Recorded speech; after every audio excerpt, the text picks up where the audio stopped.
Hello everyone, welcome back to my channel. My name is Kayla and I believe that everything you need to become your best self is already within you. Today's video is going to be about realities of a fitness journey, things I wish I knew before starting my fitness journey, and these are tips that are coming from someone who has lost 100 pounds, run 2 half marathons, literally failed high school gym class, like all of those things. And so these tips are true and personal to me and things that I really wish I knew when first getting started. And I hope that you can find at least one gem in here that you can take with you on your journey. But without further ado, let's go ahead and get into the video.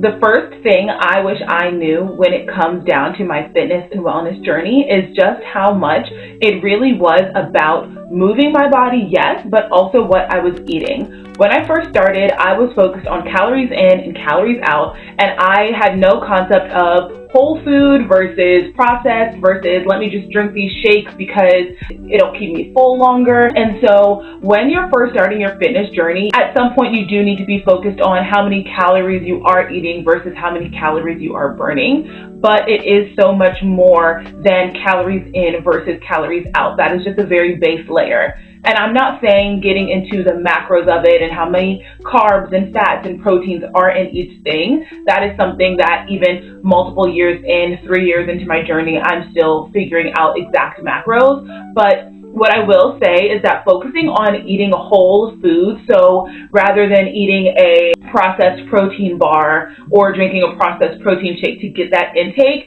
eating a piece of salmon, eating a piece of chicken, adding an egg, or rather than just drinking greens drink, eating a salad, adding veggies to every meal, putting more color on my plate.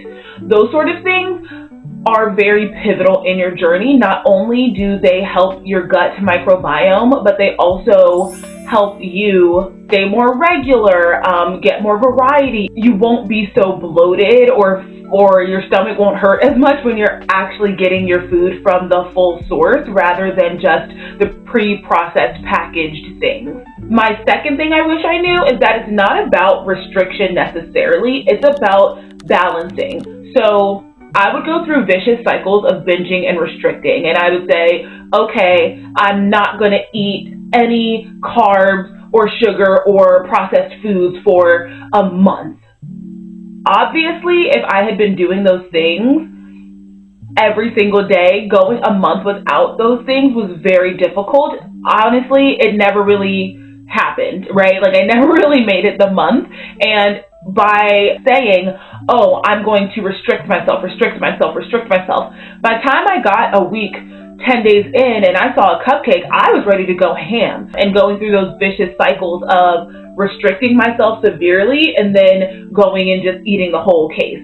So what I have learned and what I wish I knew was that instead of just completely cold turkey cutting certain things out, to have them in moderation, and that will allow you to still feel the rewards and kind of give you something to look forward to, because it's not all about chicken and rice and broccoli, right? This is a full life. I want to be able to go to my friend's birthday dinner and eat a piece of dessert and not be disgusted with myself. I want to be able to go out on the weekend and get a scoop of ice cream with my friends, or, at the end of a week, I've worked really hard, I can get myself a latte or whatever the case may be. But definitely having the mindset of, oh, I have to cut everything off cold turkey, everything is bad, that is going to be something that is detrimental to your fitness journey, and I wish I knew that going in. Another thing that I wish I knew going into my fitness journey is to find a movement style that you enjoy. Do not go into a fitness journey only doing the workouts that you think are going to lose you the most weight or that you see everybody on the internet doing or anything like that. And I say that for the simple fact that you psychologically, you're not going to do things that you don't enjoy to do. Like, if you liked it, you would be doing it already. Going into a fitness journey thinking, oh, I need to do this to lose weight. I have to only do HIIT. I have to only lift weights. I have to only do bar, or I have to only do X, Y, and Z. There are a million different fitness modalities, and it all comes in cycles. It all comes in trends. Right now, everybody I feel like is running and doing high rocks and Pilates. Before, everybody was weightlifting. Before that, it was a big like HIIT workout phase, right? Or the 12-3-30. So there's always going to be a trend. There's always going to be something. And what you have to realize is do a movement modality that you enjoy to do so that you continue to do it. And I'm not saying if you don't like strength training, don't strength train. I believe everybody needs to strength train, especially women. You're going to get bone density. You're going to tone up. Everybody's saying, I want to tone, I want to tone. That's resistance training, babe. I hate to tell you. So I do think everybody should be strength training, but maybe you're not doing that 5 days a week. Maybe you're like, I'll strength train twice a week because I know I need to, it's good for me, whatever. And then the other 3 days you really love going on walks. You're like, I'm a walking girl, I got this, I got my kicks on, I'm ready to go. Put on the new album, I'm jamming. Do that because you love doing that. And then you do the thing you maybe don't love to do, but you know is good for you, twice a week, once a week. So finding a movement modality that you enjoy, you will continue with that modality. Number 4 is going to be how important it is to have a community around you. There are so many times on my journey where I just genuinely wanted to quit. There were so many start stops when I tried to do this thing alone. But when I look back and I see the moments that really pulled me through, it was moments where I had a friend around me. I had someone to do this thing with.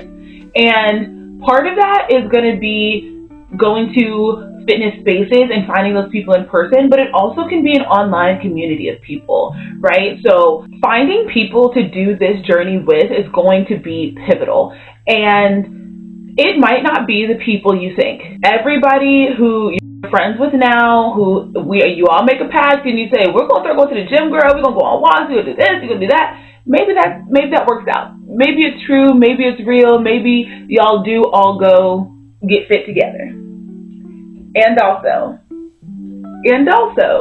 maybe you start going and maybe your friends dip off in a couple of months and then maybe you find a gym buddy. Maybe you keep going to the same trails, you keep doing the same walks and you find somebody out there. Maybe you go to a fitness class and you find someone there. It is important to have a community around you. Maybe it's in person at the gym or the studio or the trails you go to, or perhaps you have an online community.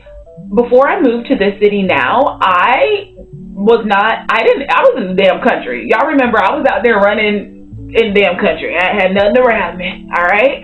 And I had an online community. I would log on, I would chat with the girls. They would be posting what they were doing. I would post what I was doing. And it felt really great to be around like-minded people, even if it was just in my head and on my screen. But I was seeing people's progress and I was like, okay, there is people out there doing the thing I want to do. There are people committing to their journey. There are people ready to go, getting it done, right? So finding people with a like-minded mindset is going to be pivotal for you. The last thing I wish I knew before starting a fitness journey is genuinely how much it would make you believe in yourself. There is something about literally changing yourself from the inside out, the outside in, that makes you feel un-effing stoppable. Because you're sitting there, okay, bitch, I just woke up at 5 a.m., right? I'm a different person than I was 6 months ago. Keeping those promises to yourself and saying, I'm going to wake up at 6 a.m. today, and then actually waking up at 6 a.m. and keeping that promise and staying consistent, and then 6 months later, you're like, bitch, I've been waking up at 6 a.m. for 6 months. I just lifted 70 pounds. I just ran a mile. I just did something I wasn't able to do a year ago, 6 months ago. It gives you a level of self-belief that is undeniable. Nobody can check you. Nobody can try you because you're like, bitch, I just did stuff I didn't used to be able to do.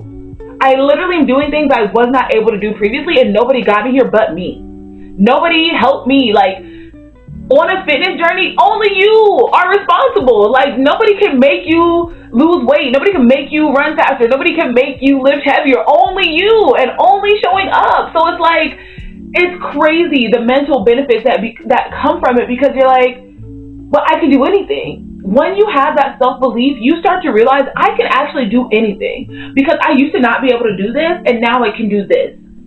I used to not be able to run, and now I just ran 13 miles. Do you know what I'm saying? And so when you have a thought and you're like, oh, I won't be able to start that business. Yes, you can, because it's the same. Like, oh, I won't be able to write this paper. Yes, you can. Oh, I won't be able to break up with this person. Yes, you can, because I've done hard things. I be waking up at 5 a.m. and lifting shit. Like, that's what the girlies are out here doing. They're waking up and lifting shit. Okay? Like, they're going on runs. They're building their mental toughness, their mental capacity, because it's like, if I can do this hard thing, I can do any hard thing. And it's the same, because when you're on a run, when you're out in the gym, your mind will try to quit on you way before your body does. So you end up learning so much about yourself and about your self-concept and about your mental toughness, because you're sitting there, you're negotiating with yourself. You're like, can I go farther? Can I go faster? Can I go this? And part of you is going to be like, oh, I need to stop. But then you ask yourself, do I really need to stop? Do I really need to stop? Like, can I just keep going for a minute? Can I go one more? Can I go 30 more seconds? Can I breathe a little deeper and lean into this uncomfortability and push past it? And you will find that you can. You can push past it. You can keep moving. And that is the greatest thing I have learned on my fitness journey. And I really just got passionate, and you can tell, because it's like, you will learn so much about yourself, and then you actually can do anything you put your mind to. And little bonus, just keep showing up. Just keep coming, because the things I thought I would be able to do in 6 months, no. Right? Like, you make progress in 6 months, but the goals that you think are going to happen in 6 months probably are going to take a year.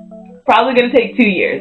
Might take 3. Might take a lifetime. Who knows? But the thing about fitness is you get out what you put in. There is no such thing as cheating the system when it comes to fitness, when it comes to weight loss, when it comes to health and wellness and all of that stuff. Like, there's no way to cheat the system. You can't do it. It's impossible, because what you put in is what you get out. And it's about your mindset, and it's about showing up. It's about your consistency, right? So all I'm saying is, if you have ever thought about starting a fitness journey, go ahead and do it. So those are the 4 things I wish I knew before starting my fitness journey. That it wasn't just about calories in versus calories out, that I needed people around me in a community, that it was going to change my mental toughness, and that it was about finding a modality that I actually like, okay? Drop in the comments if you are on a fitness journey, one of the things you hope to achieve. What is your outcome that you want? And also, don't tell me just your outcome. Tell me your input.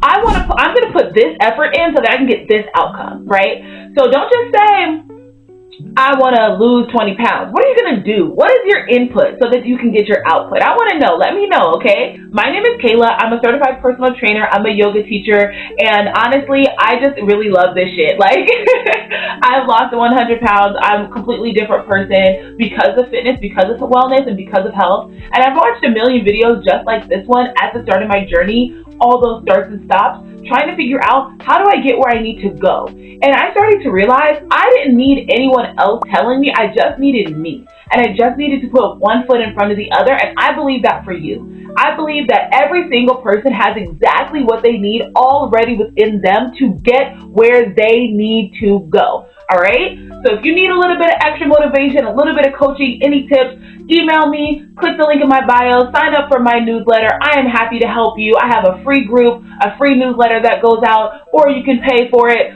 All of the above, okay? I love you. I know that you have everything you need, and I will catch you in the next one. Ciao.